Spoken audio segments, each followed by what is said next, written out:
ఈ రోజుల్లో సమాజం ఎలా ఉంది అంటే పోటీతత్వం ఎక్కువైంది. మీకు కనబడని శత్రువులు మీ చుట్టూనే తిరుగుతూ ఉంటారు. అందుకని ప్రమాదం ఎక్కడి నుండి వస్తుందో, ఏ క్షణంలో వస్తుందో మీరు ఊహించలేరు. మహాభారతంలో పాండవులకు జరిగిన కొన్ని సంఘటనలే అందుకు గొప్ప ఉదాహరణ.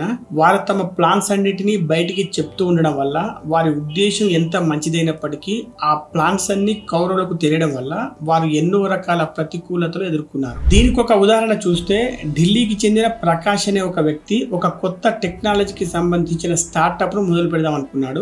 ఆ క్రమంలో దానికి సంబంధించిన విషయాల్ని తరచుగా తన కొలీగ్స్ తో డిస్కస్ చేసేవాడు. అందులో ఒకడికి ఆ ఐడియా మొత్తం నచ్చి ప్రకాష్ కంటే ముందే ఆ స్టార్టప్ ను మొదలు పెట్టాడు. నేను కొన్ని ఫ్యాక్టరీలో కూడా అబ్జర్వ్ చేసిన విషయం, ఒక ప్రొడక్షన్ సూపర్వైజర్ తన షిఫ్ట్ లో ఎక్కువ ప్రొడక్షన్ చేస్తారని ప్రామిస్ చేస్తాడు అనుకోండి, అప్పుడు మిగతా వారు అతడి షిఫ్ట్ లో ప్రొడక్షన్ ఆపడం కోసం ఏదో ఒక ఎలక్ట్రికల్ ప్రాబ్లం క్రియేట్ చేయడం, బాయిలర్ లో ఏదో ఒక మోటార్ ఆపడం, PLC లో ఏదో ఒక లింక్ ను డిలీట్ చేయడం లాంటివి చేసి ప్రొడక్షన్ నడవకుండా చేసేవారు.